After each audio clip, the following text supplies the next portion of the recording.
Olá pessoal, sejam bem-vindos a mais um Energize-se. Estamos aqui hoje com o professor Arnaldo Leal, engenheiro mecânico, com pós-doutorado em engenharia elétrica e coordenador do Lab Sensores da Universidade Federal do Espírito Santo, né? Vamos bater um papo com ele aqui hoje sobre sensores ópticos e a vanguarda da tecnologia aí, aplicada na reabilitação de membros, né, no monitoramento de grandezas do meio ambiente, na aplicação em robótica, né? E lembre-se, o Energize-se é uma iniciativa do Fórum Capixaba de Energias Limpas, patrocinado pelo Centro Capixaba de Desenvolvimento Metal Mecânico e pela Mútua, a Caixa de Assistência dos Empregados do CREA. E aí, sejam bem-vindos, professor Arnaldo. Carlos, essa conversa promete ser bastante interessante, né? Rapaz, a gente tem feito uma sequência de conversas aí muito interessantes, porque a gente viu aqui na UFES, né? Você tem um desenvolvimento muito bom nessa parte de biomecânica, e o professor Arnaldo é mais um expoente, reconhecido inclusive internacionalmente, apesar de ser muito novo, né, professor? Formou em mecânica e logo em seguida migrou para engenharia elétrica. Eu queria que você começasse do começo. Conta aí como é que foi a sua entrada na UFES, por que você fez mecânica, depois mudou para elétrica, como é que foi o início da sua trajetória? Tá. Primeiro, boa tarde, muito obrigado aí pelo convite. De fato, eu iniciei na engenharia mecânica da UFES e me formei, se não me engano, em 2015, isso. E já emendei com um doutorado na engenharia elétrica também na UFES. Aí eu terminei meu doutorado em 2018, dezembro de 2018, início de 2019 eu já estava de volta à mecânica como professor, né? Eu fiz todo o meu doutorado, eu fiz a minha iniciação científica em 2015 com o Rafael, que vocês conversaram já, né? No Lab Guará. Antes, eu não me lembro se já tinha esse nome, acho que já. E depois o meu doutorado foi todo no Labtel, que acho que vocês também já conhecem o pessoal de lá. Assim, eu trabalho diretamente com eles, né? Só que aí, com o tempo, a gente acabou começando a desenvolver alguns sensores em fibra ótica, a gente acabou conseguindo ter um certo sucesso nisso e a partir disso a gente começou a trabalhar no laboratório de sensores, o Lab Sensores, ele fica no departamento de engenharia mecânica da UFES e a gente acaba trabalhando em colaboração com todos esses laboratórios aí citados. Pois é, uma coisa bem interessante que a gente tem visto na UFES é a quantidade de laboratório, né? Assim, eu confesso que eu acho mais simpático é o Lab Guará, porque os outros é Labtel, Lab Sensores, o Lab Guará um nome mais atraente, né? Mas eu acho que o Rafael já deve ter contado a origem do nome. O nome. Sim. Que veio de um robozinho que eles estavam fazendo, quadrúpede, que era baseado no lobo guará, né? Pois é, mas aí conta pra gente, como é que funciona lá na UFES, que a gente tem conversando aqui com vários professores, e numa sequência, inclusive, de pessoas aí que estão trabalhando com essa parte de biomecânica, certo. Que é uma coisa nova, né? É recente, e o desenvolvimento está muito rápido. Eu queria que você falasse um pouquinho sobre essa... Por que você foi trabalhar exatamente no Lab Sensores e como é que é a interação dele com outros laboratórios? Como é que funciona isso ali, a dinâmica dentro da UFES? Hoje em dia, não só na UFES, em qualquer lugar no mundo, né, a ciência está cada vez menos de um departamento só, né, cada vez mais multidisciplinar.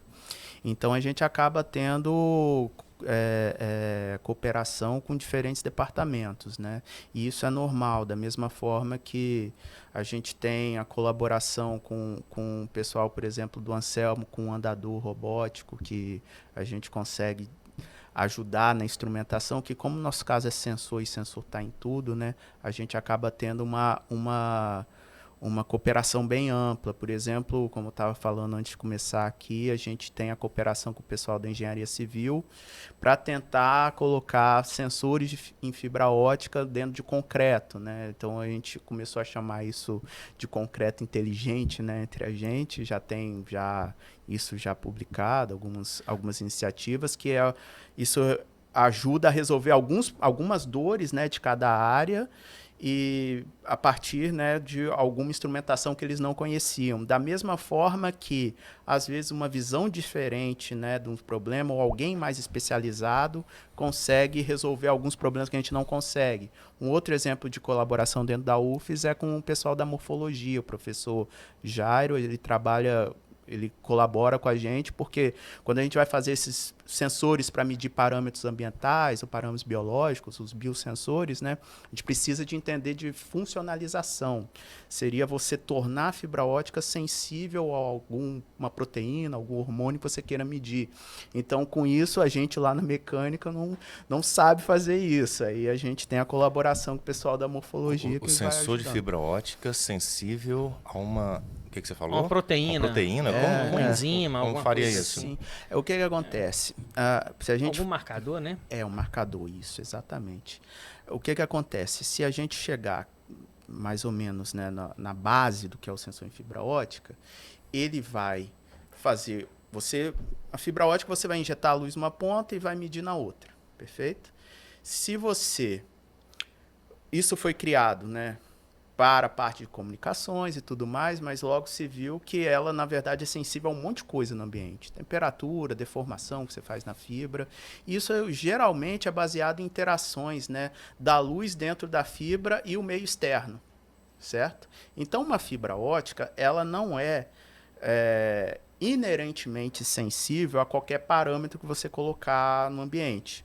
Mas, por exemplo, se você mergulhar uma fibra na água, o índice de refração do meio é diferente. Então, se tiver qualquer imperfeição, vamos chamar assim, ou qualquer mudança estrutural na fibra que faça a luz que está passando pela fibra interagir com o meio, na recepção você vai ver uma diferença. A grosso modo é isso. Cabe você interpretar o que é essa variação. Exatamente. E aí que entra a parte que eu chamei que já é chamada de funcionalização, né? Que é você fazer tratamentos na superfície da fibra. O que você faz? Geralmente a gente coloca uma camada de ouro para aumentar o que a gente chama de ressonância plasmônica de superfície, ou localizar, depende do que você faz. Mas vamos lá, se a gente coloca uma camada de ouro e faz uma imperfeição na fibra de forma que essa luz que está sendo transmitida pela fibra interaja com essa camada de ouro. E aí, nessa camada de ouro, a gente coloca a funcionalização. A gente faz a ligação, por exemplo, ou com algum anticorpo, ou com alguma coisa que você queira medir, né? Ou seja, você vai pegar essa camada superficial da fibra, por exemplo, e vai colocar nela alguma substância que vai reagir com aquele parâmetro, com aquele item que você deseja medir, e através dessa interação é que você consegue interpretar o sinal. Isso. Aí, por exemplo, se você quer medir, por exemplo, tem como medir cortisol na água, o hormônio do estresse. Eles fazem isso para a parte de... Com sensor óptico? Gente... Mas você mede na água? Na água. Você mergulha na água. Isso foi em colaboração com alguns colegas de Portugal, que eles têm essa parte da aquacultura muito bem desenvolvida. Mas explica melhor, como é que funciona o marcador, então? Como é que você usa o marcador? Por exemplo, se eu quero medir o cortisol, o que eu coloco? Eu coloco lá o anticortisol. É algo que se liga com o cortisol que está presente no meio. O que acontece? Coloquei uma camada na fibra, essa camada de ouro aí para gerar um fenômeno de ressonância plasmônica, e acima dessa camada eu faço o que é a funcionalização. Se a gente pegar esse exemplo do cortisol, a gente faz o anticortisol ali, que ele vai ficar ligado como se fosse vários Y assim, em cima da camada de ouro. A partir do momento que tem a ligação com o cortisol, aquilo, a grosso modo, ele vai gerar uma variação... Uma distorção na luz. Isso, vai variar, vai ter uma variação do índice de refração da cobertura, que está na fibra ótica, e a luz, quando bater na cobertura, vai ter uma variação ou em comprimento de onda, ou fase, ou amplitude. E o sensor funciona basicamente assim, esse tipo de sensor. Ou seja, em linhas gerais, a fibra, desde que você tenha o substrato capaz de reagir com aquele produto que você quer medir, você consegue medir qualquer coisa através da interpretação de sinais. Sim, dependendo, sim, inclusive, teoricamente, como é que você vai revestir essa fibra, né? Ouro ou algum outro material? Quando você pensa nos biosensores, né? Eu entendi que o ouro é para você potencializar o sinal. É, como se fosse uma amplificação. Você potencializa o sinal, que mas é o que está acima do ouro ali é que vai reagir com o meio. Exatamente, é isso aí mesmo. É como se você como se fosse uma amplificação para aquilo, né? Porque a gente está falando de sinais muito, muito pequenos e de quantidades que a gente tem que detectar muito, muito pequenas. Né? Eu imagino que a precisão deve ser uma coisa mas infinitesimal. Por outro lado, também, como é tudo automático, né? Ele lê o sinal ali e consegue interpretar tudo. Mas me diga uma coisa. Quais são os projetos que vocês estão desenvolvendo? Que você já falou como é que funciona a tecnologia. Mas na prática, o que vocês estão focados agora? Olha, agora, de novo, a gente acaba tendo uma implementação ampla, né? Então, assim, hoje o que a gente tem ativo é a parte de concreto inteligente, né? Que eu mencionei. Inclusive tem uma foto, né? Explica pra gente o que é esse concreto inteligente, que eu não consigo entender muito bem. A gente começou a chamar de inteligente só pelo fato dele ter um sensor dentro dele, né? Essa foto, na verdade, ela tá aí com essa linha preta que vocês estão vendo aí é onde está a fibra ótica. Tem duas fibras óticas aí. Tá vendo algo laranja ali embaixo? Aquilo é um string gauge eletrônico. Ele é o sistema eletrônico geralmente utilizado para medir deformações, né? Porque a gente fez isso para comparar, né? Para ter uma ideia do quanto o nosso sensor está funcionando. Só que aí vocês não vão conseguir ver, mas dentro desse concreto, aí vocês vão ter que acreditar. Tem uma fibra ótica aí dentro também. Além de ter do lado de fora, tem porque também. A gente consegue, né? Mergulhar ela no concreto e deixá-la curando lá. Uma das vantagens pelo menos não é exatamente minha linha principal, mas em conversa com os professores da Civil que trabalham também nesse projeto, eles falam que um grande problema na construção civil é que muita coisa ainda é muito empírica, assim, baseado na experiência da pessoa que está trabalhando. Claro, tem várias normas que você tem que seguir e tudo mais. Com esse sensor aí você mede a degradação, por exemplo, do concreto ao longo dos anos. Exato. E não só isso, né? Também a cura do concreto. A gente consegue medir a cura. Mas isso em termos laboratoriais, eu consigo compreender a razão de ser. Né? A curiosidade ali, você conseguir definir a dureza de um traço de concreto, de você conseguir entender a interação dos vários elementos que compõem um concreto ali. Mas saindo um pouco fora do laboratório, você enxerga uma aplicação prática disso aí? É capaz de dar um exemplo pra gente? Sim, inclusive a gente instalou um pedacinho do estacionamento lá. A gente colocou uma parte de concreto, colocamos uma fibra ali e a gente consegue medir, por exemplo, deformação ali em cima ou até próximo, né?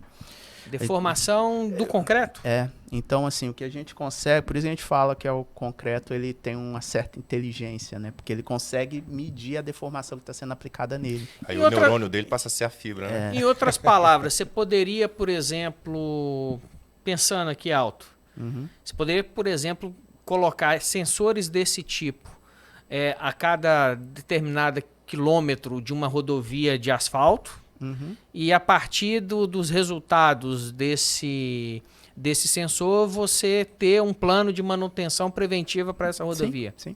Inclusive isso já foi, assim, a gente não fez isso, mas já foi feito na literatura fora daqui. Então a gente já tem exemplos disso. Tem muito disso em ferrovia também. E às vezes nem está exatamente na ferrovia, está enterrado, mas só que ele é sensível a ponto de medir quando o trem está passando.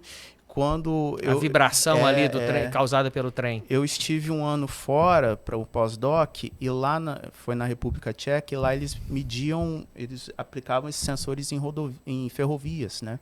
Então eles colocavam lá porque tem aqueles trens deles, os TGVs lá, os trens de alta velocidade. Não, nesse caso nem era, não. Era só o municipal mesmo, né? Sei. Esqueci o nome. Mas eu estava pensando o seguinte, você está falando aí de sensor em asfalto, mas o ideal é que a estrada fosse construída com concreto, né? Como é nos Estados Unidos, por exemplo, a gente aqui só construir, precisa de menos manutenção ainda. E aí já construiria com a fibra ótica. Dá para fazer, mas também dá para integrar em rodovia também, porque ali, quando você faz a parte de deposição, né? As camadas, né? As camadas lá, a gente está falando de algo assim, de poucos milímetros, né, de diâmetro, que a gente pode reforçar da forma que precisar.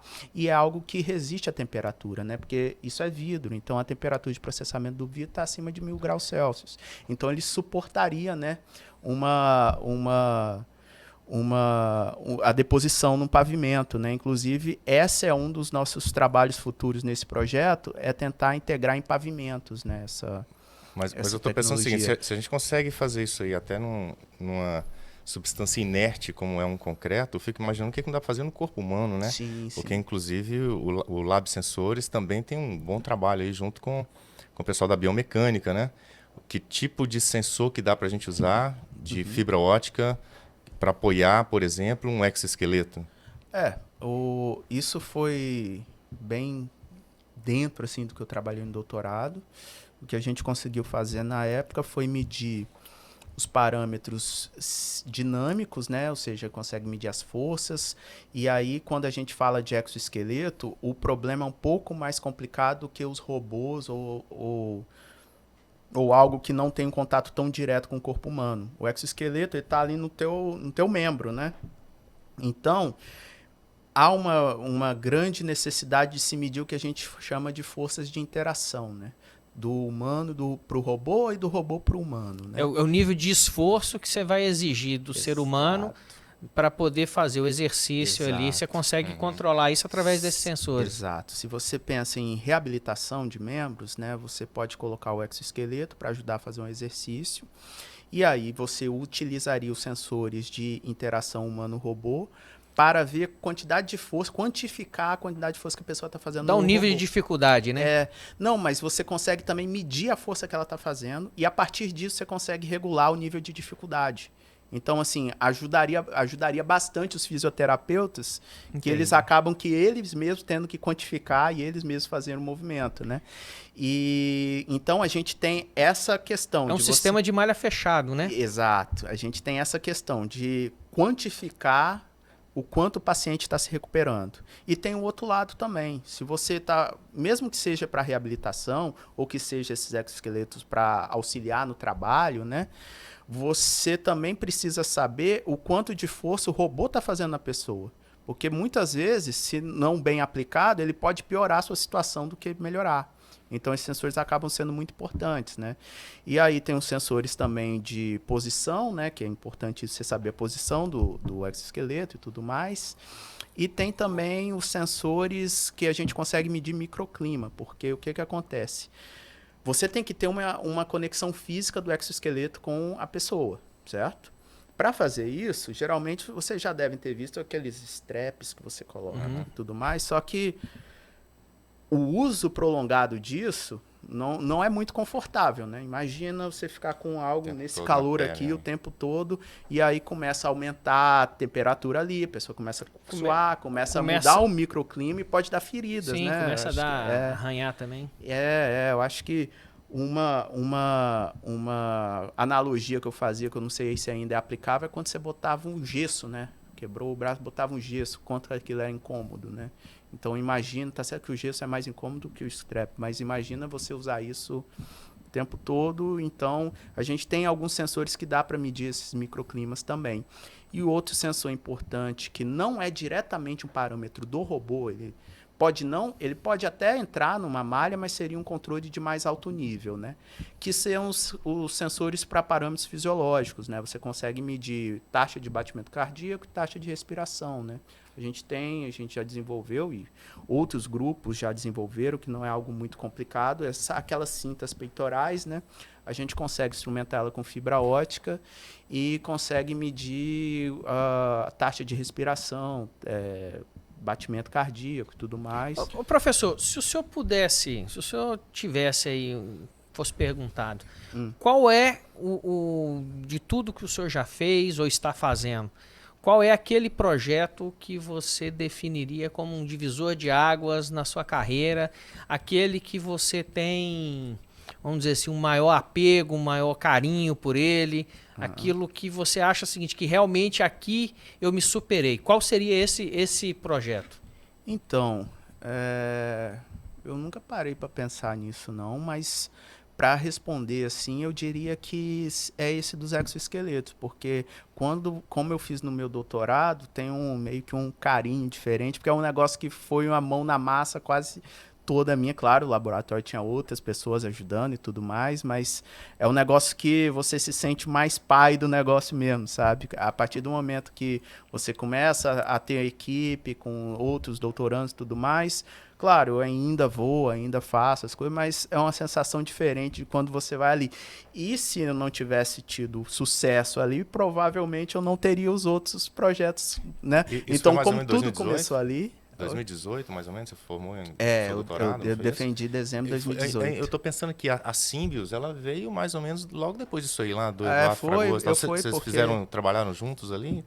Na verdade, o Eduardo e o outro rapaz, que eu esqueci o nome, eles trabalham mais diretamente com o Rafael, né? Uhum. Como eu também sou colaborador no Lab Guará e tudo mais, acaba que eu conheço eles, eu já conversei com eles e tudo mais, mas eu dizer que eu ajudei em alguma coisa seria ou meio seja, injusto com eles. Cada laboratório produziu o seu próprio exoesqueleto? Não, até que não. Assim, o meu mesmo não tem um exoesqueleto nosso, não. A gente tem alguns projetos que por mais que depois, quando eu comecei com o laboratório e tudo mais, a gente foi se diversificando mais para a área de óleo e gás, a gente foi também para a área dessa parte que a gente falou do estrutural e tudo mais, a gente sempre tinha alguma coisinha ali de biomecânica, de exoesqueleto, né? Porque nosso laboratório trabalha mais com os sensores vestíveis do que com os robôs vestíveis, né? Então, assim, a gente não tem um exoesqueleto que a gente desenvolveu. A gente não tem. Quando a gente faz, a gente usa o do HCS ou a gente usa os do Rafael. Então... Falando de reabilitação, você me mostrou uma foto, né, de um tapete, não é isso? E ali você... me explica melhor como é que isso aí funciona. Então, esse tapete, ele tem aí embaixo aí de onde a pessoa está pisando, são diversas fibras óticas, alguns bons metros, tá vendo aquele rolo de fibra ótica ali, saiu de lá. E a gente usa uma técnica de sensoriamento distribuído, que é a gente conseguir medir com distâncias espaciais na ordem de milímetros, eu acho que aí está 2,5 milímetros de distância, a gente consegue medir a deformação que está sendo aplicada ali. A grosso modo, a pessoa está pisando, então eu consigo saber, né, aonde ela está pisando, e a partir da deformação a gente consegue voltar a estimar a força que ela está fazendo e como isso se distribui no pé dela. E qual seria a aplicação que o senhor enxerga para esse produto? Então, isso aí a gente tem duas questões. A gente pode tanto fazer instrumentação em clínicas de reabilitação, porque hoje em dia há uns testes como esse, eu não sei, a última vez que eu olhei isso faz alguns anos, mas talvez ainda esteja assim, a pessoa pinta o pé e sai andando para saber qual que é largura de passo, distância de passada, esse tipo de coisa, todos esses parâmetros. E outra coisa, também, a partir do momento que a gente está fazendo essa medição, a gente também está fazendo a aquisição do tempo. Então, a gente consegue saber qual foi o tempo que a pessoa demorou para dar um passo, quanto tempo ela ficou com os dois pés no chão durante a passagem. Tudo isso é importante para fazer a análise de pacientes, principalmente, que é um caso aí que o laboratório tem trabalhado um pouco, que é a parte do idoso com risco de queda. Que essa é uma questão que pode trazer alguns problemas, por exemplo, principalmente quando a pessoa não está em reabilitação ou quando ela está em casa, porque, por exemplo, no sistema a gente consegue ter, fazendo monitoramento remoto. Inclusive, a gente já desenvolveu no passado um sisteminha desse, com tapete e outros sistemas instrumentados, que era como se fosse o chão da sua casa, é instrumentado com fibra ótica, a pessoa sabe que você está pisando, qual é a força que você está fazendo e tudo mais, e isso é enviado para um banco de dados que o cuidador tem acesso. Ou seja, se acontecer alguma coisa, você consegue ter em tempo real, né, saber que algo de errado aconteceu. É possível fazer isso com câmera, claro, mas aí a gente tenta atacar nessa questão da privacidade, né, das câmeras. Vocês nunca pensaram, por exemplo, em desenvolver essa tecnologia pensando em atletas de alta performance? Então, porque eu fico pensando aqui, por exemplo, vendo essa questão do caminhar, né? Você pode, por exemplo, ajudar um atleta, um ginasta, né? Por exemplo, nos movimentos dele, a forma como ele pisa, a forma como ele salta, né? Eu acho que tem uma aplicação grande nessa área do esporte de profissional. Exato, não, você está completamente certo. O que a gente desenvolve aqui, a nossa aplicação, a implementação, ou digamos, a validação tem sido com o público-alvo idoso, porque faz parte do projeto de pesquisa, é onde vem a demanda social, né? E tudo mais, né? Tem o aspecto social. Porém, isso aí pode ser usado por qualquer pessoa. Por exemplo, esses testes de validação que foram feitos são pessoas saudáveis. E ele poderia ser um atleta aí fazendo sua atividade, qualquer que seja ela. O público-alvo para validação foi esse, mas o sensor não é só para esse público. Ele pode ser aplicado para diferentes públicos. Então, e inclusive pode ser usado para petróleo, né? Eu vi você citando aí que também tem interação lá com o Lab Petro.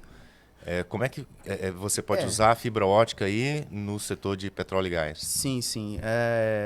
Esse projeto é basicamente junto com o Labtel, né? O Labtel lidera esse projeto. Na medição, a gente tem 3 projetos ativos com a Petrobras, né? Um é dessa medição de tanques de petróleo, né? Que eles precisam saber. Quando você produz petróleo, também vem muita água, né? E eles precisam saber exatamente onde que começa o petróleo e onde que começa a água, para dividir tudo direitinho. Então, a grosso modo, a gente tem as fibras óticas nessa aplicação. E ela consegue medir, ela consegue fazer um perfil de densidade do tanque. A densidade da água, do óleo e da emulsão são diferentes uma da outra.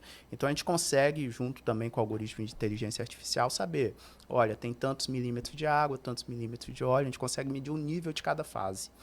Isso é muito importante e acaba sendo interessante fazer isso com fibra ótica, porque a gente só tem luz no elemento sensor.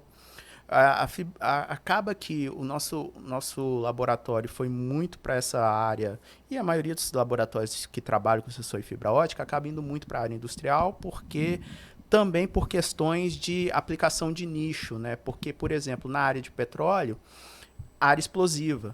Então, para você colocar qualquer componente eletrônico lá, qualquer coisa movida a eletricidade mesmo, você tem várias regulamentações, você tem que fazer vários circuitos de proteção e tudo mais. Tem que ser anti-explosivo, né? Exato. E a fibra ótica ela já é naturalmente anti-explosiva, só tem luz passando por ali, né? E geralmente os sensores, a grande maioria dos sensores de fibra ótica são baixas potências óticas, então não é nenhuma potência ótica que possa gerar algum acidente se a fibra romper, por exemplo. Então, é uma luz confinada que acaba tendo essas aplicações. Então, assim, a gente tem essas aplicações na parte, né, de óleo e gás. Já pensou em utilizar esses sensores em algum processo, por exemplo, de refino, de craqueamento do óleo ou de definição de parâmetros de qualidade? Então, a gente tem alguns biosensores, a gente acaba chamando de biosensores, mas são sensores para medição de parâmetros em líquidos, no caso, né? Em um desses líquidos pode sim ser o petróleo. A gente consegue, por exemplo, medir contaminação, medir esse tipo de coisa, né? E aí, como é algo muito específico, acaba vindo a demanda para a gente. Olha, a gente precisa de sensor para medir isso, porque é impossível também a gente, se você tentar abraçar o mundo, não dá, né? Pois é, aí você está falando assim, são vários projetos que rodam em paralelo, né? Aí você falou que 3 deles são da Petrobras, ou seja, a Petrobras que está financiando esses projetos. Aí o dinheiro daquele projeto ele é dividido entre vários laboratórios. Como é que funciona assim, esse fluxo aí do investimento? Tem esses... não difere muito da FINEP, por exemplo. Vem o recurso é pago à fundação, né? E a fundação faz o gerenciamento desse recurso, e aí os laboratórios que fazem parte, Como né? prestador de exemplo, como prestador de serviço ali no âmbito do projeto. Eles são os executores, né? O nome formal é executor, né? Mas a lógica é mais ou menos essa mesmo, que aí a gente faz os requisitos, né? Para conseguir financiar a pesquisa. A maior parte do investimento lá vem de onde? Porque você está falando, tem um CNPq também, né? CNPq, FINEP, Petrobras, FAPES. No nosso caso específico, cada laboratório tem um caso, né? O nosso caso específico é FINEP, a maior parte é FINEP. E aí tem recursos do Estado também. Só para ter uma noção, um projeto gira em torno de quanto? Projeto do FINEP? Depende de quanto até quanto? Depende do edital, porque o edital Cita chega e fala, o edital, geralmente os editais da FINEP são acima de 1 milhão, né? Mas aí o edital chega e fala, olha, vai ser, você tem que pedir, você só pode pedir projeto de tanto até tanto. E é para aí que a gente vai dimensionar o projeto. Não só focar, dimensionar, né? Porque a gente não pode prometer entregar um negócio se o recurso que vai chegar não é o suficiente para a gente fazer aquilo. Então, a gente tem que botar o pé no chão, né? Pois é, porque uma das reclamações que a gente tem visto aqui nos comentários é que o dinheiro ele sai meio a conta-gotas. Ou seja, você, como você mesmo falou, né? Você tem que dosar o que você vai fazer com o tanto de dinheiro que você vai ter disponível. Sim. Então, se o dinheiro que vem, sei lá, é só 200 mil, 500 mil e tal, e você precisa de 10 vezes mais do que isso, você vai deixar de fazer um monte de coisa. Dá para fazer alguma coisa com o dinheiro que eles estão colocando na UFES ali? Olha, eu assim, se vira porque varia muito, porque às vezes aparece muito dinheiro, às vezes não aparece nada. Então, assim, a gente já sabe que quando aparece a oportunidade tem que correr e pegar, que não sabe quando vem outra. Isso para mim, essa falta de, digamos, periodicidade é pior, porque aí acontece uma hora que, abriu um monte de edital, você tenta um monte de edital, aí você tem um monte de projeto paralelo para correr, e aí, de repente, no ano que vem não abriu nada, no outro não abriu nada, aqueles estão acabando. Essa falta, assim, de previsibilidade é um problema. Você tinha que ter uma recorrência ali, né? Todo ano você tem um edital daquele tipo, mais ou menos como acontece no setor elétrico com esses editais de leilões, de planejamento. Né? Sim, exato. A FAPES é uma agência que, assim, você sabe que tem alguns editais específicos que vão abrir todo ano. A FINEP também, nos últimos anos, pelo menos desde que eu entrei, ela tem aberto, assim, editais todo ano. Com alguma frequência, né? Com alguma frequência. Os outros assim... Inclusive, a gente convidou para... Nossa próxima edição aqui vai ser com o gerente lá da FAPES. Vamos começar a ter algumas conversas aí com o pessoal da FAPES, do FINEP, CNPq. De repente a gente chama também alguém lá da Petrobras para a gente entender bem como é que é esse fluxo de dinheiro aí e como é que a gente faz para melhorar essa regularidade, né, do fluxo de dinheiro. E é justamente aquilo que vocês falaram, né? Não adianta também o cara te entregar 100 mil e querer que você entrega para ele uma Ferrari, né? Não tem jeito, você vai entregar o de 100 mil. Mas já que a gente está falando aí da Petrobras, a gente lembra de água e tal, e a gente tem outra imagem aqui, não é isso? De um barco em que você tem alguns sensores acoplados num barco, inclusive acho que o barco é autônomo, não é isso?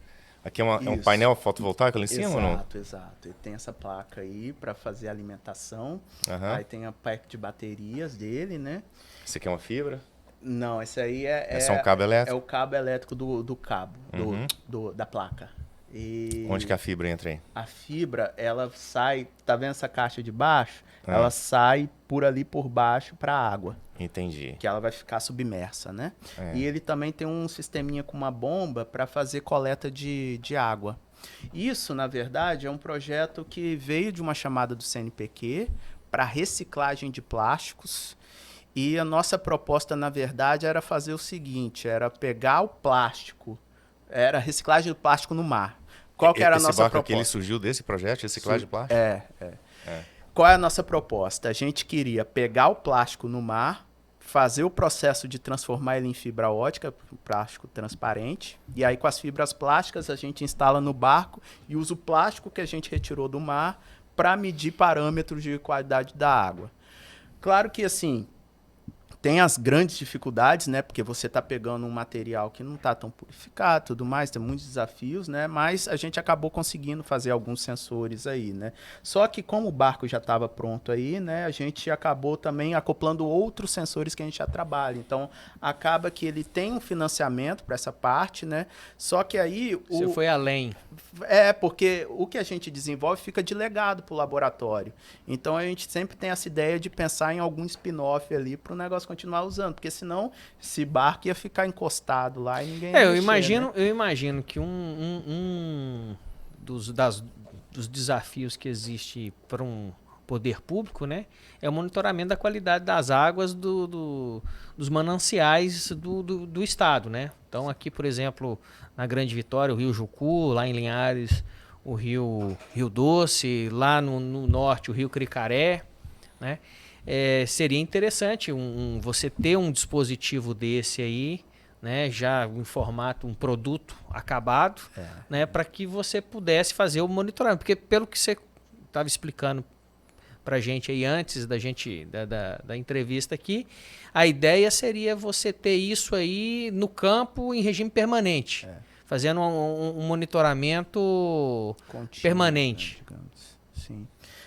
A ideia é justamente essa, assim. Claro, a gente fez com fibra ótica, que é dentro do que a gente trabalha no laboratório, mas nada impede de, ao invés de usar uma fibra ótica, você utilizar os sensores comerciais, eletrônicos mesmo. A plataforma está aí, Mas né? e a durabilidade, se você mudar? Porque a fibra ótica, eu imagino que tem uma durabilidade maior. Tem. Geralmente tem maior. Depende da forma também de sensoriamento e tudo mais. Que a partir do momento que você... Por exemplo, lembra que eu expliquei antes da funcionalização da fibra? Aquilo, se a gente usar sensores utilizando essa técnica, que geralmente são os mais sensíveis, a durabilidade deles não é muito alta, porque você está também colocando várias coberturas na fibra. Aquilo, depois que a ligação é formada, né, depois que eles se ligam, você se perde, você tem que trocar a ponta. Claro que os sensores eletrônicos também são assim, mas aí entra a questão do custo, do preço. Mas tudo me mais, diga né? aqui o seguinte, no comparativo do sensor óptico com o sensor eletrônico, né? A gente sabe que o sensor óptico, obviamente, ele vai ter um grau de precisão maior, né? Mas, pelo que você está falando aí, a vida útil não é lá essas coisas. Porque depende da forma que você está fazendo o sensor. Por exemplo, se for um sensor para parâmetro mecânico, eu diria que a vida útil é igual ou maior da fibra ótica. Agora, com o sensor, por exemplo, biosensores, a vida útil deles é basicamente a mesma do eletrônico. Mas você consegue, com um sensor eletrônico, você medir as mesmas coisas que você consegue com um sensor óptico? Ou a abrangência do sensor óptico é maior? A grande vantagem nesse caso aí é a possibilidade de você medir parâmetros de forma distribuída, ou seja, com o sensor você medir mais parâmetros ao longo da fibra ao invés de um ponto, e também de medir múltiplos parâmetros com a mesma fibra. Então, você acaba ganhando aí na questão do volume, né? Volume de dados. Então, tem essa questão. Mas, por exemplo, se eu quiser medir uma determinada grandeza, você falou aqui do cortisol. Se quiser medir a concentração de cortisol na água, eu sei que com a fibra ótica, você explicou, a gente consegue medir. Mas eu consigo medir isso também com um sensor eletrônico? Sim, tem os sensores eletroquímicos que eles funcionam de forma similar. Aí já não é exatamente o que eu trabalho para dar grandes detalhes, mas a formulação é bem similar, só que ao invés de analisar parâmetros da luz, você vai analisar parâmetros elétricos, exato. Porque aí o grande detalhe do sensor, para esse tipo de sensor, como você falou do cortisol, não está exatamente no que vai fazer a transdução está na funcionalização que você está fazendo. Na interpretação do sinal. Você deixar ele sensível ao parâmetro que você quer. E aí, para fazer isso, você consegue fazer em chips também. A questão por exemplo, esses sensores, a instrumentação desse tipo de sensor em fibra ótica não é tão cara e você também tem essa questão de você conseguir fazer vários sensores com um elemento só, né? Professor, a gente está passando aqui um período de grande boom tecnológico, né, no mundo. Uhum. né? Nós estamos passando aqui no setor elétrico aí uma transição, né, da geração renovável intermitente. Agora, dia 18 de março, vai ter o primeiro leilão de reserva de capacidade, onde voltou-se a discutir usinas hidrelétricas reversíveis, mas também grandes bancos de baterias baseadas em íon lítio, né? O grande problema de uma bateria de íon lítio é a densidade de carga dela, né? Que eventualmente ela pode sofrer ali uma Explosão, uma bomba. Não é uma bomba, mas uma ruptura catastrófica, vamos dizer assim, em função de um defeito. E é um incêndio que você não consegue apagar, você não consegue controlar. Pensando em sensores, haveria algum tipo de sensor que a gente poderia antecipadamente conhecer a condição interna da bateria ali, medir essas reações? Você já pensaram em desenvolver algo do tipo? Essa é uma das aplicações de nicho que existe na fibra ótica, porque por ela ser imune a campos eletromagnéticos, você consegue colocá-la dentro do motor, né? Ou dentro de uma bateria. Então, assim, alguns colegas... Sem afetar, né, o funcionamento. Sem afetar o funcionamento, tanto do sistema quanto do sensor, né? Porque se você colocar um sensor eletrônico lá, você não vai conseguir medir basicamente nada, né? Existem já, porque aqui essa parte dos carros elétricos está chegando agora, né? Lá fora já tinha mais tempo, e quando você tem mais tempo, significa que a pesquisa está bem adiantada. Chegou bem antes, né? Então eu conheço já, tem colegas que colaboram comigo, principalmente o pessoal de Portugal, que eles já fizeram, e também conheço o pessoal da China, que eles têm projetos de monitoramento em tempo real de baterias com sensores em fibra ótica. Aí eles conseguem medir deformação para ver se está tendo aquelas dilatações, eles conseguem medir temperatura, principalmente, eles conseguem... Alguns sensores eles conseguem também medir fugas, né? Eles conseguem utilizar a fibra ótica, que é geralmente imune a parâmetros elétricos, para medir parâmetros elétricos, né? Basta você fazer alguma mudança estrutural na fibra e analisar outros parâmetros da luz. É possível. Então, assim, existem aplicações assim, e do que eu já vi, do que já me falaram também, a principal coisa que eles querem é um monitoramento preditivo, que é justamente dentro disso que você falou, que conseguir antecipar alguma falha ou conseguir, antes de se tornar algo catastrófico, né, você conseguir, de certa forma, ter um monitoramento contínuo ali. Então, é possível sim, e acaba calhando que é uma das principais aplicações de sensores em fibra ótica. Mas você vê como é que o meu parceiro aqui é refinado, né? Não é bomba, não, é ruptura catastrófica. Professor, a gente está quase caminhando aqui para o fim da nossa conversa, mas eu queria aproveitar aí a sua última fala, que você está falando sobre alguns projetos diferentes, algumas aplicações diferentes que dá para usar em fibra ótica. Fala para mim, assim, você já está pensando no seu próximo projeto? O que você está sonhando em fazer daqui para frente? Daqui 5 anos você quer estar trabalhando em qual linha de pesquisa? Fala para a gente sobre o futuro aí, seu futuro dentro ali da UFES, dentro do laboratório de pesquisa. Sim, assim, se a gente for pegar a parte, digamos, mais de aplicação, né, que é o que tem mais contato com comunidade de modo geral, né? A gente tem visto bastante coisa no sentido de monitoramento geológico, né? Para a gente utilizar a fibra ótica, a gente já tem desenvolvido isso, e já é um dos nossos projetos também, que é a fibra ótica para monitoramento acústico. E aí, com isso, a gente consegue fazer monitoramento também de solos, consegue analisar a parte geológica. O que a gente consegue com isso? A fibra ótica ela vira como se fosse um arranjo de dezenas ou centenas de microfones, né?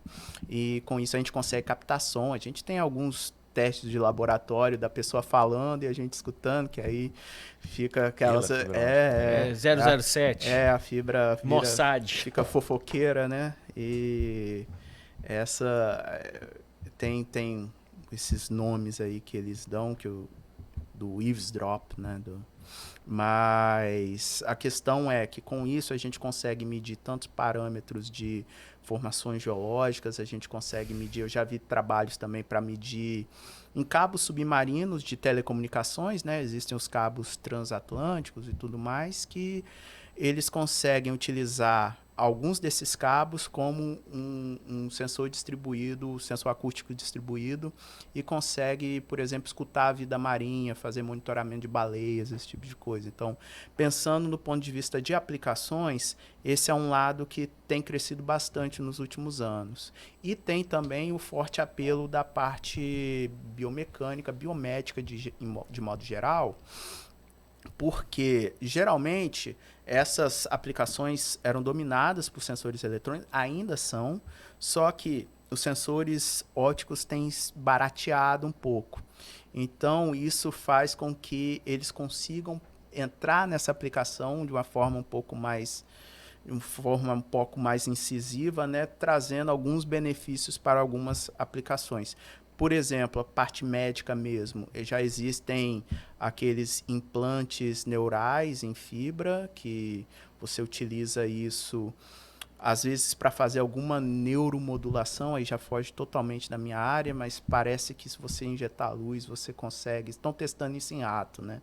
Injetar luz no cérebro, você consegue, a partir disso, eu imagino excitar partes do cérebro. Eu imagino que o contrário também, né? Quando você tem a descarga elétrica na sinapse ali, ele consegue perceber isso, interpretar o sinal e dar movimento a uma prótese, alguma coisa assim. Isso aí...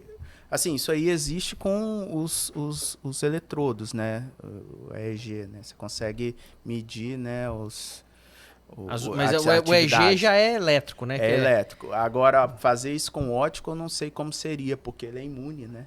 Ele geralmente é imune. Fazer isso eletronicamente é muito difícil, porque o sinal é muito pequeno.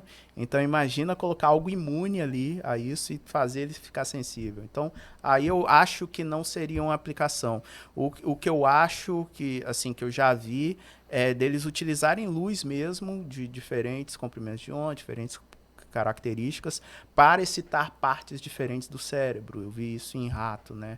Você sabe uma coisa que eu gostaria de ver aqui na UFES? A gente já tem lá com o professor Rafael a prótese biônica de perna, né? Eu gostaria de ver uma prótese biônica de braço, cara.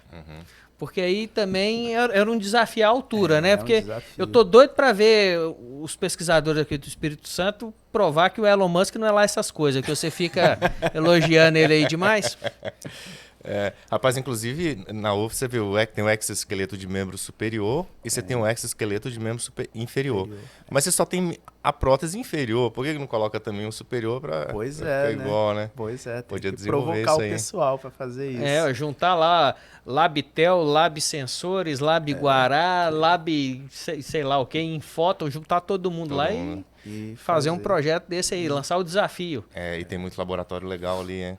E tá precisando de mais dinheiro e de mais gente ali para fazer as coisas acontecer.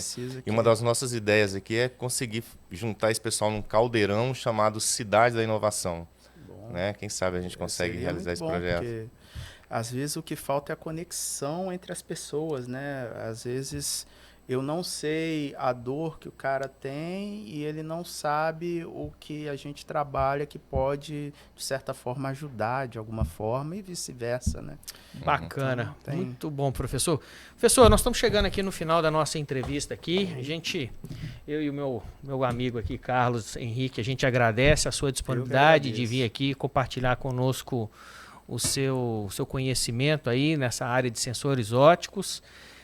A gente gosta de manter contato com os pesquisadores, porque, como eu disse aqui no início da nossa entrevista, o Energize é uma iniciativa do Fórum Capixaba de Energias Limpas, mas é vinculado aqui ao Centro Capixaba de Desenvolvimento Metal Mecânico, né? E a gente tem aí a ambição de transformar o Espírito Santo em uma Israel no Brasil aqui, no desenvolvimento tecnológico e de startups. Isso... Tá certo? Então, a gente quer manter contato com vocês lá, estarmos próximos, queremos ajudar na intermediação aí dessas patentes para a indústria, né? Transformar sonhos em realidade. Sim. Né? E gostaria aqui, para o nosso telespectador, você deixar aí uma mensagem aí, o que o motiva e o que você aconselha ao jovem estudante aí das engenharias que quer seguir essa carreira de pesquisa na vanguarda tecnológica aí. Tá certo. Então, eu acho que assim, tudo começa tem que ter um ponto de começo, né? Assim, tudo começa com... Você não necessariamente tem que ter uma ideia, mas você tem que correr atrás de alguma área que você goste. Então, se você, por exemplo, eu gosto da engenharia mecânica na parte de sistemas mecânicos, olha lá o professor que você mais gostou, que ele provavelmente vai ter algum projeto de pesquisa, porque muita gente que eu vejo, assim, elas às vezes ficam travadas e nem iniciam na pesquisa, que pensa assim, eu não tiro notas boas, ou eu não tenho nenhuma grande ideia, mas às vezes você não precisa, você só precisa ser introduzido a um tema para a partir daí ter as ideias, a partir daí conseguir desenvolver. Porque foi exatamente o meu caso. Eu não tive uma ideia que eu achei que ia mudar o mundo ou algo do tipo. Eu, na verdade, comecei a iniciação científica e gostei e fui seguindo. E assim... E realisticamente é o que vai acontecer com a maioria das pessoas, assim, não adianta você achar que para eu começar a pesquisar eu tenho que ter uma coisa fora do normal, não é assim, né? Não o que precisa? O que o aluno precisa ser para poder migrar por esse caminho aí, trilhar esse caminho? Eu acho que assim, tem que ser criativo, é bom ser criativo, que a gente acaba tendo bastante criatividade, mas o principal é a dedicação. Você tem que ser dedicado, porque o que vai acontecer? O que você pode trabalhar na área que você estudou na graduação e tudo mais, mas o que você vai fazer em pesquisa, a pesquisa ela tem que ir além do que você aprendeu, senão não é pesquisa, você está só reproduzindo o que já foi ensinado. Então, assim, essa disposição para ir atrás e aprender é o principal, porque às vezes a gente vai começar com alguma coisa que a gente infere que vai dar certo, infere que vai funcionar, mas a gente mesmo não sabe que vai funcionar. Então, assim, tem que ir atrás. O exercício da achologia. Exatamente. É isso aí. Você não tem certeza absoluta que vai funcionar. Você tem um bom palpite, você tem assim, você estudou a área, você tem a teoria por trás, mas você tem que, de certa forma, ir atrás. Ou seja, para você ser um professor pardal, na verdade, você tem que ter determinação, força de vontade, não precisa ser nenhum gênio que você faz a coisa acontecer. Não precisa, não. Muito bom, muito bom. Obrigado aí pela sua presença, viu? Obrigado por ter aceitado o nosso convite. Eu que agradeço. É isso aí. Você curta os nossos vídeos, compartilhe se você gostou. E lembrando que o Energize-se é uma iniciativa do Fórum Capixaba de Energias Limpas, patrocinado pela Mútua, que é a Caixa de Assistência do CREA, e pelo CDMEC, Centro Capixaba de Desenvolvimento Metal Mecânico. Ótima tarde. É isso aí, pessoal, e até a próxima. Até a próxima.